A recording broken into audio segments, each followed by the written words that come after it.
Welcome back to the You Like That Feels Great Baby podcast. Now that is more like it. For the first time in what feels like an eternity, both the 49ers and the Vikings won in the same weekend, and both did it in similar fashion on the road in Florida. Let's start with SF's win in Tampa.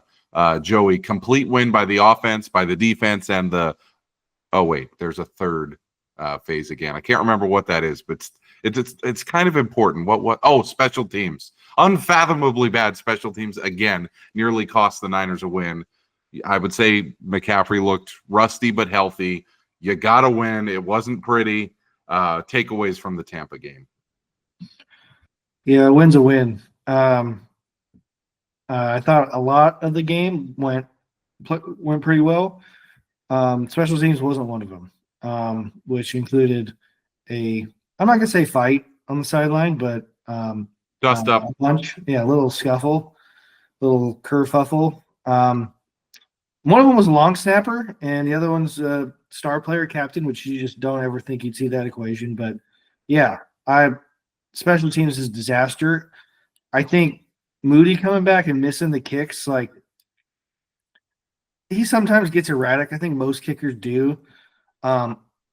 It's a huge help that he made the game winner. That I'm not going to say puts everything to bed, but it sure as heck helps.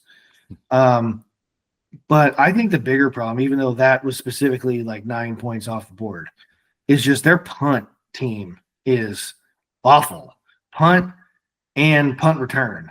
They get nothing most of the time on the punt return. Today, it's never good when you have a muffed punt and it's not even the punter or the returner who screws up. It's somebody just gets completely blocked into him. Mm-hmm.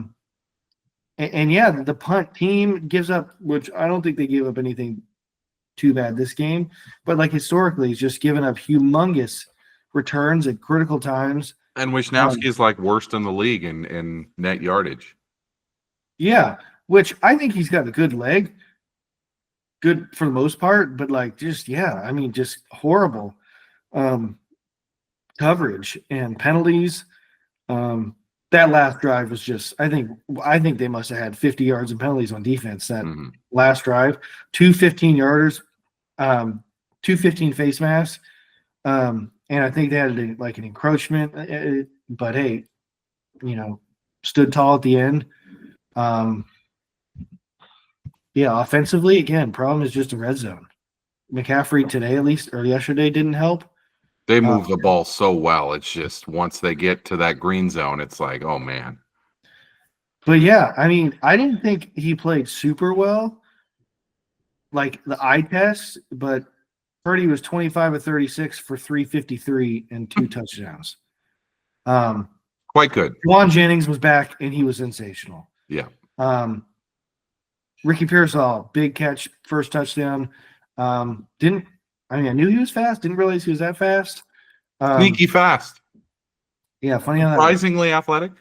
But yeah, again, it's crazy to have Ayuk go down, and you're like, we're fine, but they are. George Kittle was back to being a monster. He had a great touchdown catch, great catch, and some yak yardage, but. Unbelievable throw on that touchdown to Kittle by Purdy. And I think Kittle right now is unequivocally the best tight end in the league, like week in, week out, the best. I always thought even when Kelsey was like, I'm not going to say at his peak, because at his peak, he's probably the best ever. But I never thought the gap was too big, but right now it's big. Although Kittle is getting up in age, as long as he just stays healthy, he should be the best tight end in football. But, yeah. I know we got Seattle this week. Could potentially bury Evans Seahawks. Yeah, and after the Rams loss on Monday Night Football, they're now behind you by a game as well. So the analytics that they showed on the NFC West during Monday Night Football, like with that loss, I mean, the Seahawks and Rams are basically toast unless they win maybe 6 out of their final 8 or better. So it looks like, for now, at least, possibly a 2-horse race between the Niners and the upstart Cardinals. We'll talk about Arizona's unbelievable win against the Jets, where they put up some historic offensive numbers here in a little bit. Let's quickly go through the Vikings game. This reminded me a lot of that game a couple of years ago where the Vikings won 3-0 at the Raiders, where it was just, I mean, as dismal of a football game as you can possibly draw up. We were dominant in terms of yardage, in terms of time of possession. I think this was like the third or fourth biggest time of possession advantage that one team has had over another in the last 25 years. The Vikings had the ball for like 44 minutes and 10 seconds. Jacksonville just could not move the ball. They had like 110 total yards. They still almost won the game because Sam Darnold was the worst player in the NFL on Sunday. 3 red zone picks, including 2 in the end zone that I was telling you before the pod. You could watch all 14 games that occurred last week, and there was not one quarterback other than Sam Darnold in the NFL that would have made those throws. They were incredibly aggressive into triple coverage, sailed, way over the target for one of them. The Jefferson one where it did hit him and deflect in the air, not 100% Darnold's fault, but the 2 in the end zone were, I mean, we're talking top 1% of the top 1%. Bad throw, bad decision, inexplicable. I mean, every other quarterback in the NFL, save for maybe Will Levis, would never even entertain throwing it. So Vikings fans were in all-out panic. However, Brian Flores' defense just was tremendous. So we pull out the win. I think the biggest story for me was that Jones and Akers looked fantastic as a 1-2 punch. And my personal opinion is next week against Tennessee, the Vikings got to run the ball at least 35, 40 times and take the ball away from Darnold while we're playing these terrible football teams, because that game against Jacksonville was just disgusting. How quickly does it turn? Because Sam Darnold was – I mean, I only saw highlights. I mean, the picks are tough, really tough, but it happens. I mean, no one's asking Jared Goff to get benched after what he threw out last night. So pump the brakes a little bit on him. Plus, I just like Sam Darnold. I think he's a nice guy. Seen when I interviewed him. Or not, I didn't interview him, but when I saw him get interviewed – yeah, I mean, it happens. A win's a win. He's been a great story. The problem is probably had a better chance that Trevor's on the bench. Yeah, well, I will say this: Mac Jones was atrocious, especially in the second half. We tried to keep them in that game, and he just wouldn't let us get out of there with an L. Like, he just 2 arm punt interceptions, including the one that sealed the game to Cameron Bynum, which, I mean, that's one of the worst throws I've ever seen on a long bomb. Like, Cameron Bynum had enough time to basically run a go route by himself and catch it over the shoulder. It was so crazy because he caught it at the 1 and his momentum took him into the end zone because he was basically running a go route. The officials got together and were like, what do we do if a guy catches an interception and then runs into the end zone and falls down? I was like, if they call this a safety, we're so screwed. But apparently, if it's a momentum thing, you just get the ball where you caught it. You just never see a defensive back forward progress or something. Yeah, and I was like, thank you. Backwards. Great celebration afterward, by the way, by Bynum doing the ray gun, the breakdancing from the Olympics celebration, like to a T. It was fantastic. But good job by Flores. Granted, against an awful Jags team without their starting quarterback, but still. To give up like 110 total yards and 7 points when your quarterback turned the ball over 3 times. Really great defense. A really forgettable game. I mean, we're 7-2 and I love it. And I'm so proud of this team.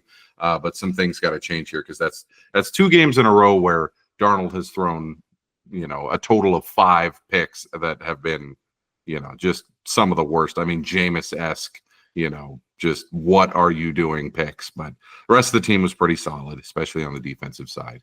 Let's run through some marquee games from week 10 before we get to our week 11 previews. The Lions, I mean, Michael Myers level, like, you just cannot kill them. It's like the Terminator. Like, you think that game is over at the half, 23-7. Goff had thrown 4 picks at that point. He then throws a 5th to start the third quarter. And your thought is, okay, this one's over. Texans just kind of came out. D'Amico Ryans had them ready to go. This one's over. Hell no. Unbelievable performance by everyone on that Lion team. They gave up no points in the second half, and they scored 19. The kicker was money from 50+. Montgomery and Gibbs were great. Amon-Ra St. Brown was great. Laporta, until he got hurt, was fantastic. One of the best players on the field. And Goff, to his credit, 2 touchdowns there. after just a hideous 5-pick performance through the first 35 minutes. So really, really impressive from the Lions. Yeah, I mean, to win they were showing all kinds of stats. I saw that. I mean, the last time, if ever, somebody had won with X amount of picks, X amount of whatever on the road. But when you win those games, you start to really think you have something special because they had no business winning that game. Mm-hmm. But hey, Dan Campbell, it is grit and the team, and just what a collapse by the Texans. I mean, for being still a decent team with a decent record, got to be one of the most disappointing teams in football. And I think even with the injuries. I think the only reason today everyone's talking about the Lions as, the new Super Bowl favorite and the absolute pride of the league right now with Dan Campbell and everything they're doing there. The only reason that they're not talking about the Houston collapse as much is because they play in the worst division in football by a mile, where Indy ain't going anywhere. Jacksonville, I believe, is 2-8. Tennessee's 2-8. I mean, they're going to win the division. They're going to host a playoff game. They're going to be the 4 seed, even with that collapse. So I think that's a silver lining for them. But, man, basically all you had to do was run the ball effectively in the second half, and you win that game when you're up 16, and the other team's quarterback is just giving you the ball. Crushing loss for Houston there. But big win for Detroit. I mean, as a Vikings fan, I was thrilled when I saw that halftime score, and I'm thinking, okay, we're tied with Detroit. We're tied for the number 1 seed in the league. This is fantastic. And then boom, just Goff and Montgomery and Gibbs and Laporta and St. Brown. They all just. And did you see the hit Jameson Williams took? I mean, welcome back after a suspension. I don't think I did. Oh, you need to see that. I mean, it's just one of those freak ones where he ran a hook route. He turns around, the ball hits him, makes the catch as the defender is hitting his knees, and he starts going to the ground. The guy just comes out of nowhere from behind, hits him as hard as humanly possible. I could not believe he held onto the ball, and I couldn't believe he only sat out 3 plays, because it looked like one of those ones that was going to be on a highlight film for, this was one of the hardest hits ever. But he didn't exactly get right back up, but he was back there 4 plays later. Really unbelievable for a guy that's struggling with a lot of different stuff to make that play. So they're firing on all cylinders. Good for Detroit. I don't see anywhere that they're going to stumble soon, because they play Jacksonville and Chicago in the next few weeks. So Eberflus, he's got to be fired. I have no idea why he wasn't fired this morning. Makes so much sense. I mean, the Bears front office is a joke after all the goodwill they built up by fleecing Carolina in that trade. They've basically pissed it all away, and they still haven't fired Eberflus, who was our Jack in the Bum of the week last week. Probably should be again this week, but we just can't do a 2-time in a row. What was that effort by the Bears against the Pats? I mean, they got a laundry list of issues. Head coach being the main one, probably. And yeah, after a hot start, I think they were 4-2 at one point. They're now 4-5. And since the Hail Mary, they were about to go 5-2. People said this could derail a season. I don't think that specifically did. I think they're just kind of coming back to the mean a bit. But yeah, it's like saying they're a dumpster fire when Eberflus has been just a dead man walking since August. But bigger issue is Caleb Williams doesn't look any better than he did week 1, which when he looked like ass. I always it's just crazy how some guys just never get the benefit out, and some guys do. Maybe Matt Eberflus wouldn't be on the hot seat if his quarterback wasn't playing like shit. Mm-hmm. Partially. Based on what I've read, it's real hard to see him and look at Jaden Daniels and not put some of that on him. Mm-hmm. Based on what I've read, the Chicago fans, obviously all of them want Eberflus fired. They're really pissed at ownership for not doing it yet. But it seems like offensive coordinator Shane Waldron, who used to take a lot of shit from Seahawks fans, is their number one target right now. And to that point, I say, look at the quarterback. Like, I get that it falls on the offensive coordinator to scheme things up that are, I guess, easier for him because he's in his first year in the league. But just watch every play when he takes a snap. First of all, he's running for his life and he's getting absolutely hammered. But he has no idea where the ball is going. I've never seen somebody sail the ball as often as he does. He looks atrocious. You know, and I think he's got a little. I saw this with Lance. He's not as athletic as I think he thinks he is. Mm-hmm. Like a lot of times I watch him, which isn't as much obviously as like Bears fans or NFC North fans or anything, but like he'll spin around in the pocket and like he just probably got away from guys in college that are now like, I don't know, a lawyer, car mechanic, I don't know, whatever they're doing. Like, this is the NFL, and you learn real quickly that these guys can all run in the defensive line. I think part of what made him special, I heard some guy on a NFL show before he was drafted say like he's really good at the special stuff, but the special stuff only happens when things like break down and things like Mm-hmm. it's harder to do that in the NFL. Mm-hmm. And the reason why he was special more often than not is because he had so many opportunities, because it wasn't like boom, boom, like 1, 2, 3, throw to the third read, whatever it is. Like, there's a lot of off script stuff, and very similar to Kyler earlier, although Kyler right now is playing out of his mind. Like, nothing's on time receiver. Like, you put your foot in the ground, like ball, like you look at Kyle's offense, McVay. I mean, I'm sure Kevin O'Connell's offense, it's all the same offense. It's like you have to run in 11 yards, like in ball on time, like your footwork, everything. Mm-hmm. And I think, again, I'm not a QB coach, but I think that with him is not as there as it is with like Jaden Daniels or even Bo Nix. I was just going to say, how do you rank the 4 rookie quarterbacks who are playing? People give Bo Nix like shit, but like when I saw, every time I see him, like he's like fine. He looks. I think he's better than fine. Is he like Yeah. a good NFL quarterback? Right? No, but like I could. Very athletic.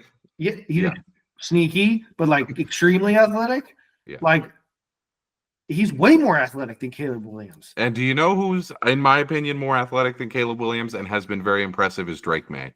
He's looked, in my opinion. But I think even despite his pigment, people did think he was athletic. Mm-hmm. The other ones, no. But Drake May looks. He's been fantastic. If he hit, he's the type of player. If he hits, it's like it's Justin Herbert.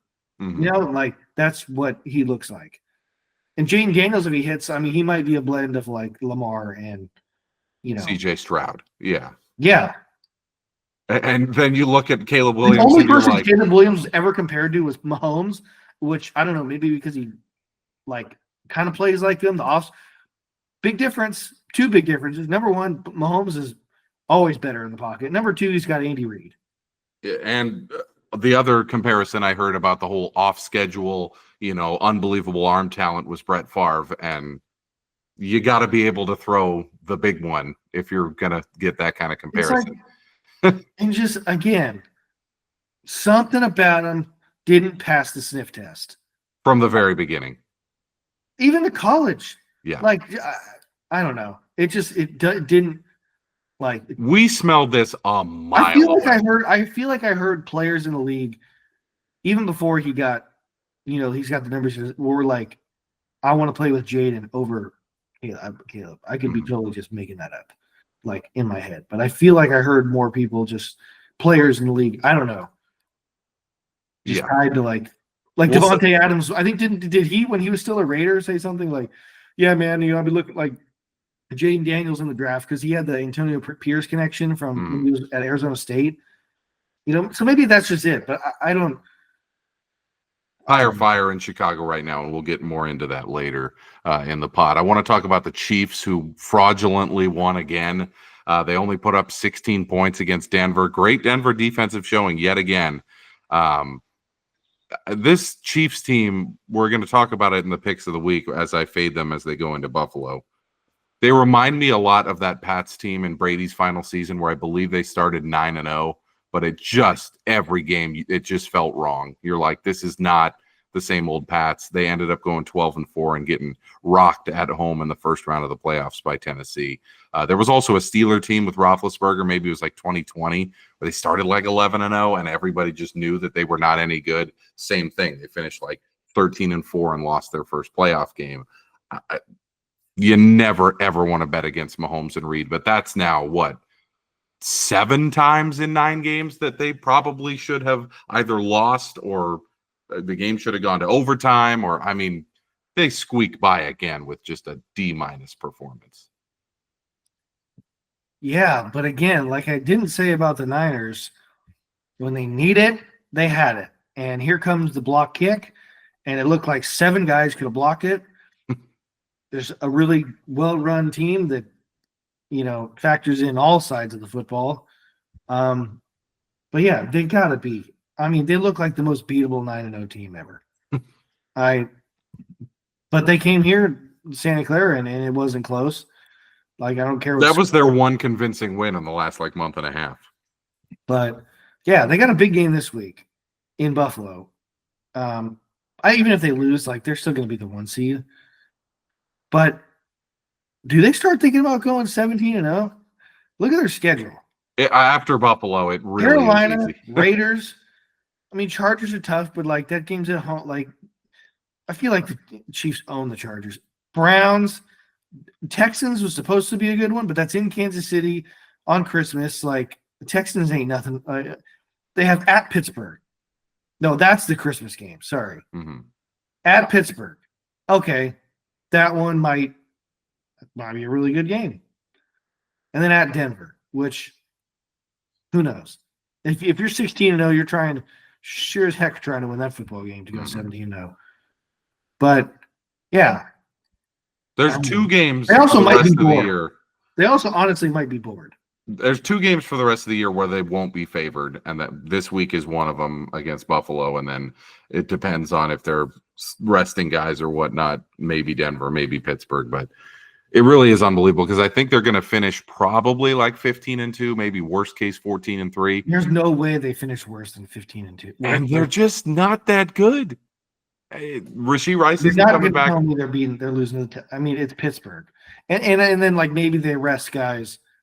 Okay, so I maybe could see 3 if they lose one of these. If they lose this week, potentially lose to Buffalo, I could see them resting everyone. Mm-hmm. Potentially. If they got it wrapped up heading into week 17 or something. But man, just a unique situation. First time since they get 2 home games in the Super Bowl. Come on. And they're going to win them both 19-17 or something. Just the way. I don't care how well Lamar's playing right now. Is he going to go to Kansas City and beat this team? Not a chance. I mean, you would hope, but we saw what happened in week 1. It's just the Chiefs are always going to pull out these close games. Also, the refs. I guess that game looks a lot really impressive, actually. In hindsight, yeah, it does. Couple more games. Russ cooked up a vintage win in Washington. Evan texted me, let Russ cook. It's just he's back all of a sudden. Body language is through the roof. He did his little dance when he got the guy to jump offside to win the game. That throw to Mike Williams, who had been in the team for 4 days, just dropped it in the barrel. Just a perfect throw like vintage Russ. He's 3-0 as a starter, just beat a quality team on the road. Good on him, man. He went from the laughing stock of the NFL to now he's the laughing stock of human existence at the time. And now he's in the penthouse because he's playing. And yeah, I mean, good for him. Because that's hard to go from where he was, Seattle, peak Seattle, to peak the other way in Denver to where he is now. Because Justin Fields was 4-2, playing well. Made this. It was a surprise to some people that Wilson got the job. Yeah, boy. I mean, I thought Pittsburgh was going to be a mid football team, but they might have the best chance to beat Kansas City. Honestly, we have a chance to go. If Pittsburgh goes to Kansas City in a playoff game, I could see it. We have a chance to go 7-0 in our other We did those 8 futures. We did our preview pods of each division, and we made 8 futures picks. 7 of them are probably going to win, and the only loss is going to be Pittsburgh, that loss is going to be clinched like next week. We thought they'd go under 7.5. They're going to win their 8th game like next week. So that was the one we missed. We might win the other 7. But man, I mean, that Mike Tomlin guy. Gigantic muscle flex. Mike Tomlin. Just, we do not care, as he says. Like, everybody before the season is like, they're going to finish behind Cleveland. They're going to be like 6-11. He's like, we do not care. We're going to win. Like, the dude is a beast. He's up to, I believe, 11th all time in wins now. Like, he's going to finish his career he's going to be one of the top 5 best coaches. One of my things was like, he's going to get to be his last year something. Nope. He keeps chugging along. And then one other game before we get to week 11. The Cardinals played essentially a perfect game, like the football equivalent of a perfect game, 31-6 over the Jets. They had 28 first downs out of 57 offensive plays, which I saw some stat. It's the first time it's ever been done where a team had 57 or less plays, and essentially half of them were first downs. Just an ass kicking. Just a game where the Jets were favored by 2 when the game started. And from the moment the game started, that was stupid.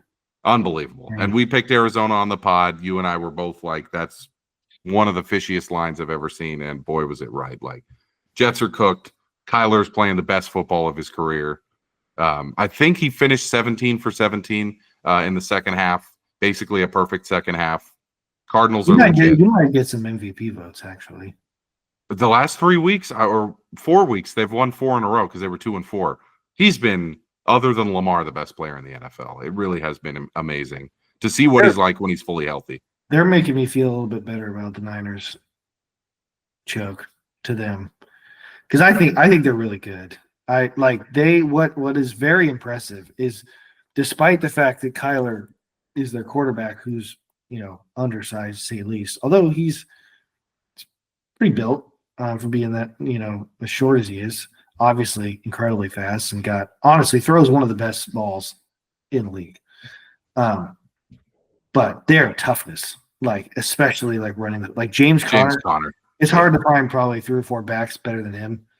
And just offensive line. I mean, it's like you felt it in the Niner game, because it was also the hottest game ever played at Levi's. And then the second half, it's just just hammering them in the run. I feel like James Conner is one of those guys that year after year, fans, who aren't Cardinals fans, list him as one of their favorite players in the NFL, and he's one of mine, without a doubt. Dude is just a freaking dog. In a weird way, I feel like this. I don't know, but I feel like he's deservedly so and not deservedly so, I guess, going to be known, at least for me, it's the dude who beat cancer, right? Mm-hmm. It's he's a really good NFL running back. I mean, it's cool, but he beat cancer. Yeah. And perhaps people just don't look at him no, he's really a top, a really good running back. And probably the toughest in the league, just bulldozing people, old school Mike Allstott style, but with much more, athleticism. He's been great. Harrison Jr. after a slow start. Get rid of him? Because they were going to draft Najee Harris. Oh. So it was that would have been a nice 1-2 punch. James Conner, unbelievable. Good on the Cardinals to go from. Trey McBride's a player. Marvin Harrison looks good sometimes. I don't really get that. He'll go some games he'll be did he play? And then other games you're wow. Yeah, inconsistent rookie, but freaking Trey McBride, dude. He might be second or third after Kittle, best tight end of the league, because he makes some plays that only Kittle can make. He's also 23, so obviously got a lot of youth under his belt there. Let's go to week 11. We're going to start with the Niners. You're hosting Seattle. It's another must-win at home in the division. The gauntlet comes after this week. I think when you looked at the schedule, this was a game that seemed tougher at the beginning of the season after the Seahawks started 3-0. I think this is now one where you got to, put the hammer down and go into those tough games coming up against, I think it's at Green Bay next week. Hopefully they don't look ahead, but I think the Niners should win this one pretty comfortably. One question I have is, Is there anything left to do for that special teams? I know this is the number one topic of conversation on sports radio when it comes to the Niners, but like, can you fire Brian Schneider, the special teams coordinator? Can you cut Wishnowsky? Can you cut these guys that are the gunners that are getting blocked into the punt returner routinely? Like, what is left to do to fix that glaring? I don't know what we can do. I mean, Kyle is really loyal to his guys.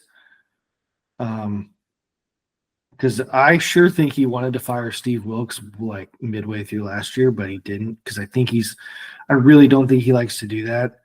Because he's not the first special teams coach, Schneider, that I've been like, what the hell? And every one of them has been through a whole season, if not a few.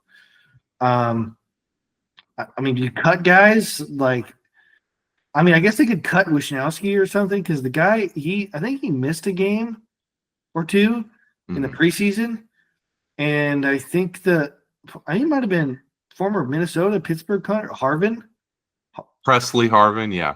He was kicking rockets. Mm-hmm. Okay, maybe that's something we try.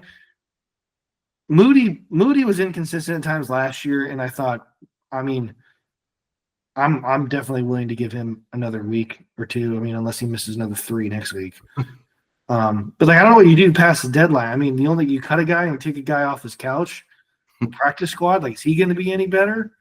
And if you fire the coordinator, you just probably at that point got to promote from within, and that's not going to solve the problem. It's just like almost feel like after last week, Kyle has to make some kind of a move to show that there's some kind of accountability for special teams. He basically really doesn't like to do that. Mm-hmm. He's very loyal. And Lynch doesn't either. He's very loyal despite. I mean, sometimes I think he gets this reputation of being arrogant or cocky or whatever. But he's very loyal to both players and coaches. Like, I mean, why the hell is Ronnie Bell still have a job? Can't catch a cold, and he sees something. Yeah, something like he plays special teams, but special teams isn't good. I don't know. He has his guys. Schneider might be one of them. Because I remember when it was Tim Hightower, who I think is the Bears special teams coordinator. I remember people just be back when I was on social media, would just every time something bad happened on special teams, they would just tweet his name, just like, oh my god, like. But we'll see. We'll see. It's a must win. I think you got to establish the run with McCaffrey early and just control that game because. Geno, by the way, leads the league in passing even after this bye week. So it's like, I mean, I'm sure you could do a lot better than Geno, but you could also do a lot worse. Yeah, a lot worse. This is a game that Niners got to win it handily, especially with the difficult schedule. How do you see if DK Metcalf plays? Yeah, if DK plays, that really changes everything for them because they looked so lethargic without him the last 2 weeks. The Vikings play at Tennessee, a second straight road game against one of the worst teams in the NFL. My point here is let's emphasize ball security on offense here. Looking at you, Sam, like run the ball and then bubble screens to Jefferson, passes to Jefferson that are kind of safer over the middle. Hawkinson was excellent last week. None of this trying to fit it into Jalen Naylor around three defenders or, let's get the ball to Josh Oliver, in double coverage. Like Sam Darnold needs to hold that ball until there's a receiver open. It's in some cases just take the sack or throw it away. Like these hideous turnovers are killing us. So when you play against a team like Tennessee, who is just god awful, run the ball. We're favored by 6.5 when you're in a game like that. Just control the line of scrimmage, ball security. Don't think it's going to be I think it's going to be just basically a carbon copy of last week. I think this would be a low scoring game. I think Callahan has shown that he's willing to muck things up because he doesn't have a Burrow type like he did. He's learned that with Levis and Rudolph, he's got nowhere to go. So he just plays these hideous, 19-13 games every week. So let's muck it up with him. Jones, Akers, Hawkinson, power football. It's the only way to try to get Darnold back on track after 5 horrible picks. Let's look at some of the marquee games of next week before we give out your Jack and the Bum of the Week. Thursday Night Football is an awesome one. Washington at Philly. Philly favored by 3.5. Washington coming off a tough loss against Pittsburgh. Philly looked good yet again, but they played against a really awful Dallas team. Your thoughts on that one with the line at 3.5? Yeah, I might have been wrong on Philly.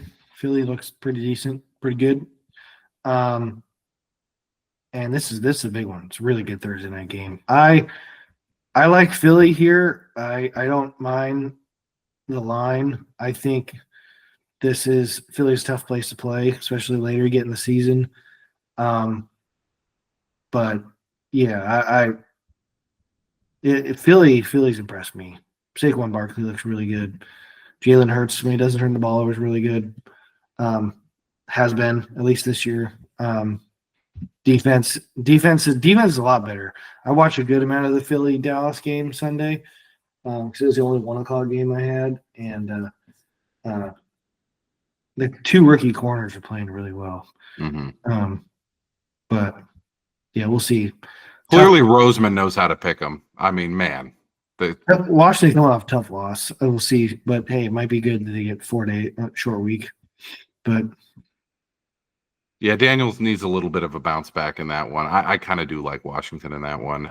Baltimore at Pittsburgh.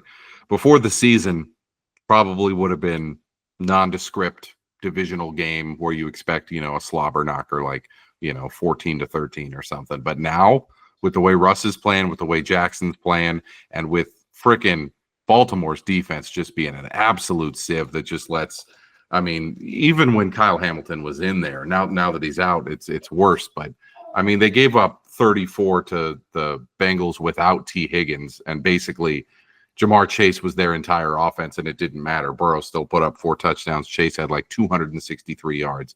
Baltimore defense is a disaster. I think Pittsburgh will be in that game. Oh, I think Pittsburgh's going to beat them. Because they always play Baltimore tough divisional game, but even when like the talent gap, didn't they beat them last year too? Mm-hmm. Even though Baltimore was with Mason Rudolph. Yeah, and Russ is playing really well. Yeah, I mean the Ravens lost Mike McDonald and have become a joke on defense. But yeah, obviously Henry and Lamar are carrying them, but that defense is it's becoming kind of like what we thought of the Lions earlier in the season, where it's like a Super Bowl contender's absolute Achilles heel. And man, Baltimore just cannot keep it together on defense. And then what I think some people will call the game of the year, it didn't get flexed because CBS protected it, Kansas City at Buffalo. Year after year, we're like, oh, the end of this era is coming, and it's not coming. I mean, it's like Kansas City's 9-0, Buffalo's 8-2. Both teams are going to win the division. Those are going to be your 1 and 2 seeds when it's all said and done. Great game here. Buffalo favored by 2. I think this is the perfect spot for Buffalo, with Kansas City basically being wounded. If you're Buffalo and you don't win this one against Mahomes, you're never going to beat him. Nope, and I don't think they do. Yeah, I don't know. This game to me isn't as. I would be more invested in the Baltimore-Pittsburgh. I don't know why that feels like it has more juice than Kansas City-Buffalo. Just because Kansas City's so lethargic, like the way they play this year, their games are all just so slow. I don't know. I don't know. It's just like it's like I've seen the movie. Maybe it'd be more interesting if Buffalo actually wins. But. Yeah, Buffalo wins. That'd put them a half game back. Yeah, outside chance at the 1 seed if they win. Just for entertainment's sake, I want to see Buffalo win that game. Just get a half game back, own the tiebreaker, make Kansas City really play heading into weeks like 16, 17, 18. And then Sunday Night Football, I got some friends going to this one in LA, Cincinnati at the Chargers. Jim Harbaugh, I mean, you know better than anybody. His formula just works. Run the ball, don't turn the ball over, set the edge on defense. That's it. Like, anything you get from the quarterback is a bonus, and Herbert's playing quite well. Like, they're 6-3. They're probably going to go like 11-6, something like that. Harbaugh can take any roster in any league and just make it better. Dude's a beast. Yeah, I mean, he sure as heck turned the Niners around when he got here, but yeah, I mean, and the Chargers are only going to get better in the years to come because I don't think super talented. Cap space is coming. Draft picks are coming. I mean, he did this at University of San Diego, then he did it at Stanford, then he did it with the Niners, then he did it with Michigan. We should not be surprised at all that he's doing it with the Chargers. And every game that the Chargers play this year is a typical Harbaugh game. It's like 27-17, 20-13, low scoring. They control the ball, just always the way it's going to be. Granted, Cincinnati will be a challenge with the way Burke's playing. I was just curious. I looked at their schedule. They have they got a tough road. Chargers, if they're going to make the play, they go Bengals, Ravens, Falcons, Chiefs, Bucks, Denver. They finish up with Patriots, Raiders, but on the road. Mm-hmm. Tough stretch. Maybe 10-7 for them, but I mean, their formula just means they're going to be in every game. They're one of those teams, like I would say the Pete Carroll Seahawks come to mind, where it's just like they emphasize pass rush and corners and running the ball. So good on Harbaugh for turning them around. Let's get to America's favorite segment, Joey's Jack and the Bum of the Week. Some candidates for you. I'm biased, but I put Sam Darnold in there after he almost ruined my Sunday and gave me a heart attack with 3 of the worst picks of the year. Lou Anarumo on Thursday Night Football crapped his pants.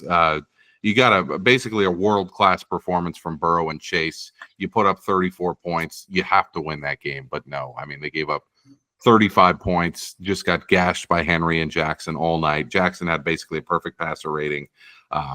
If you're a defensive coordinator and your team is supposedly a maybe not Super Bowl contender, but playoff contender, you can't just get eviscerated by Lamar Jackson through the air like that. I think his days are numbered there in Cincinnati. Your boy, Brian Schneider, the special teams coordinator for the Niners, he had to be on there. I mean, that's now, the 5th or 6th game this year where special teams is the biggest storyline heading into Monday.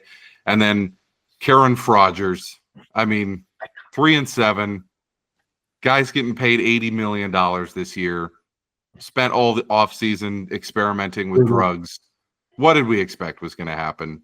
Lifeless again in a 31-6 loss. One of the biggest failures in the history of sports is the 2023-2024 Jets. So I had to put him on there. But you're going with one of our favorite topics of the last few weeks. It really could be Aaron Rodgers, but I can't pick the same people every week. Because if I was a Jets fan, I'd just be like, it's one thing to sell your soul for Bryce Young, like Carolina kind of did with the trade.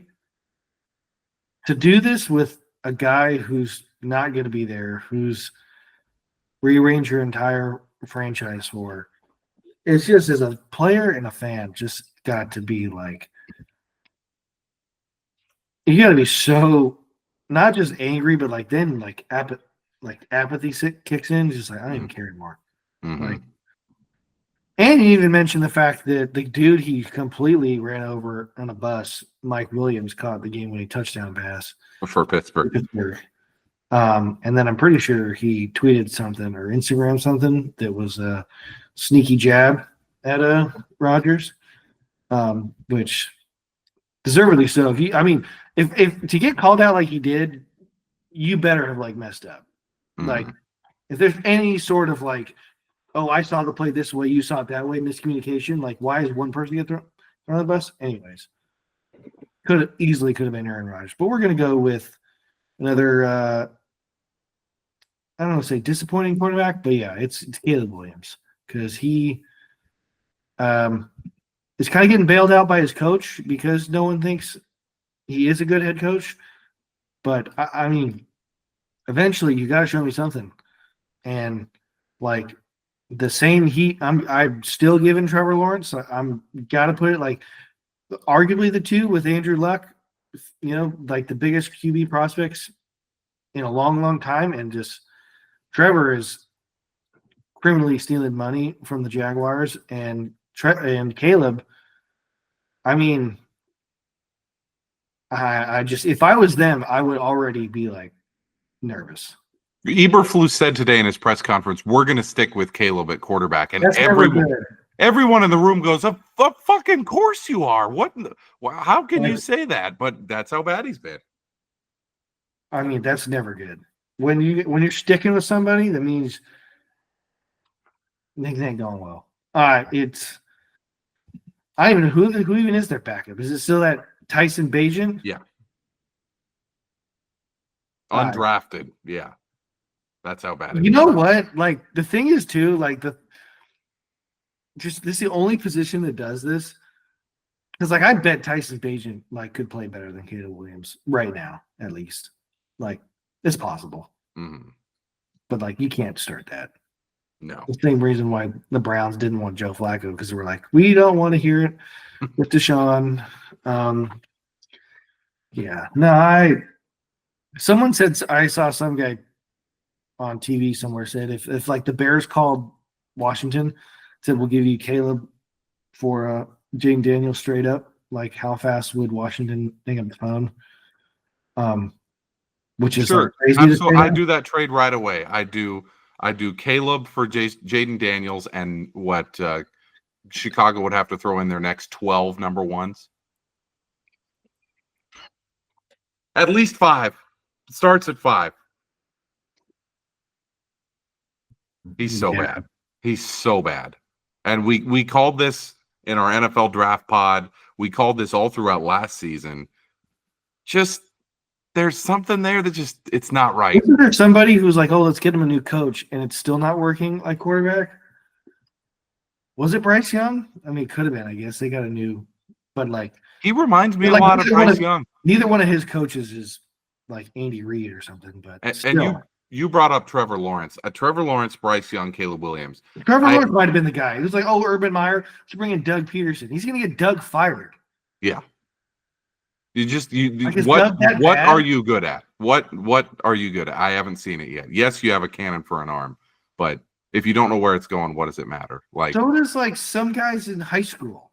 So does Anthony Richardson. So does freaking Joe Webb, former Vikings backup, who we drafted as a wide receiver. Absolute cannon.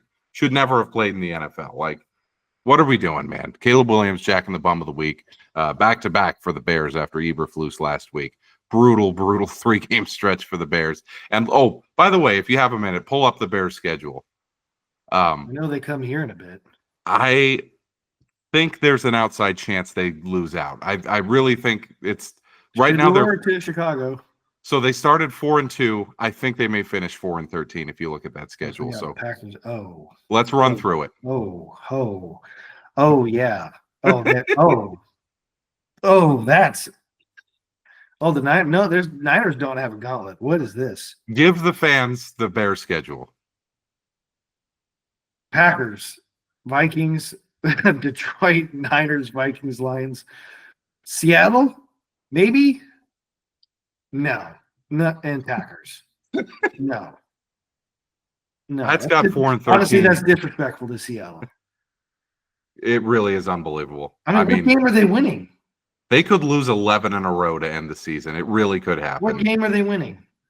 The Seattle one and the home Vikings. Detroit twice. Yeah.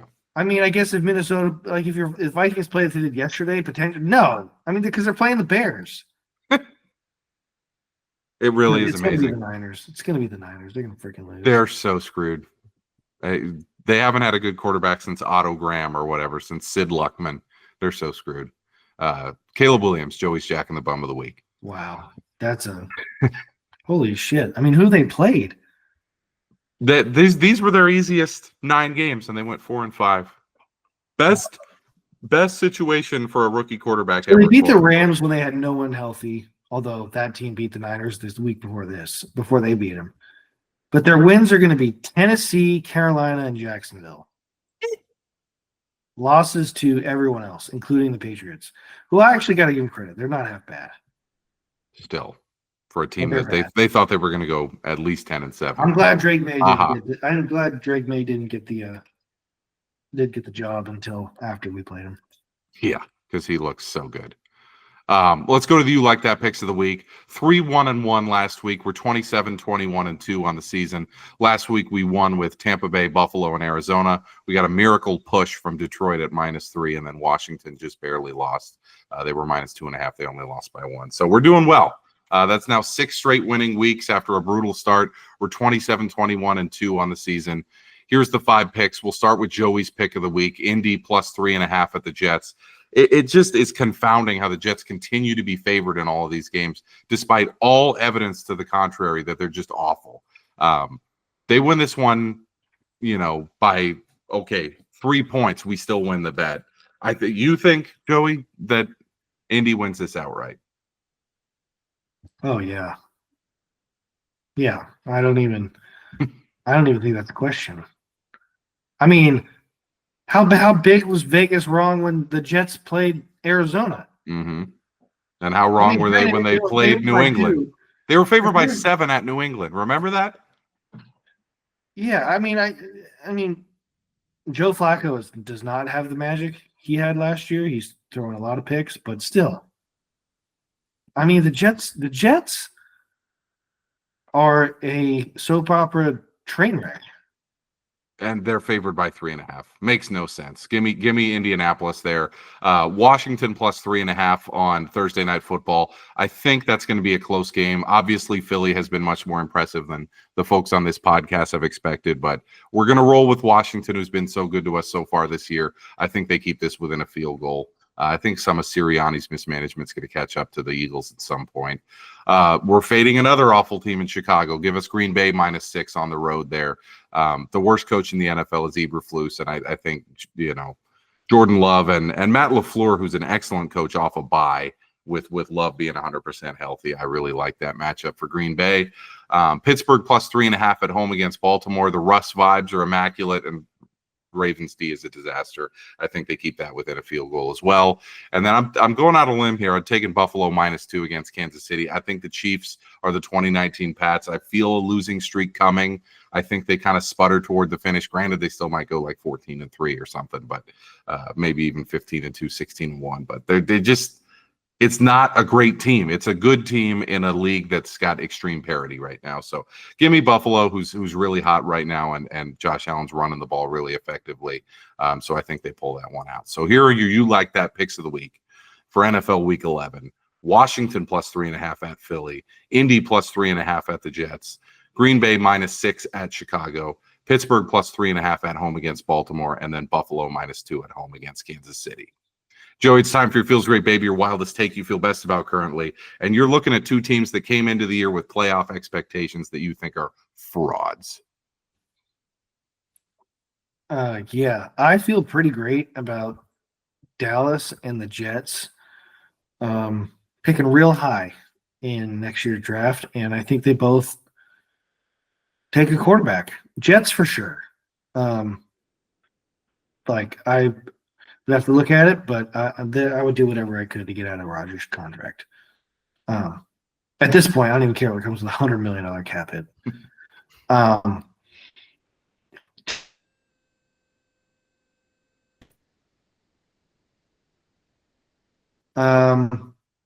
So we'll see. But if you look at their schedule, I mean, they're going to have a chance. I mean, Dallas is horrible anyway. I mean, unless they beat the Giants on Thanksgiving, they have Texans, Commanders, Bengals, Panthers, which again, I think Panthers could beat them. Little bit of technical difficulties there with Joey's feed, but that's his Feels Great Baby, his wildest take he feels best about currently. Dallas and the Jets are going to be so bad that they get quarterbacks in the first round next year, and it's hard to argue with that. I mean, they've been just absolutely atrocious. Probably going to have new coaches next year on both accounts. Definitely going to have a new quarterback in New York, and then, I mean, Dallas is going nowhere. The whole thing might get completely blown up. Let's close the pod, try to keep this thing under an hour. We appreciate everybody who listens, who subscribes, who comments on our TikToks and our YouTube videos and whatnot. We really appreciate it. One last thing before we close the pod. I know we try to avoid this at all costs, but last Tuesday was a crazy day. I know Joey is mostly apolitical, if not completely apolitical, but we use sports as an escape. We always have.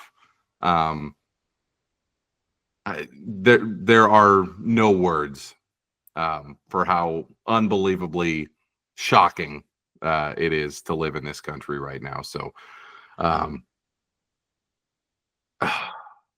don't even know what to say. It's just, I said last week when we were closing the pod that I hoped a Bay Area legend would be born in that I thought Kamala would probably win, but sure enough, that wasn't going to happen. So really tough situation for a lot of people. I know there's a lot of people who are angry and happy, and a lot more people who are angry and pissed off. So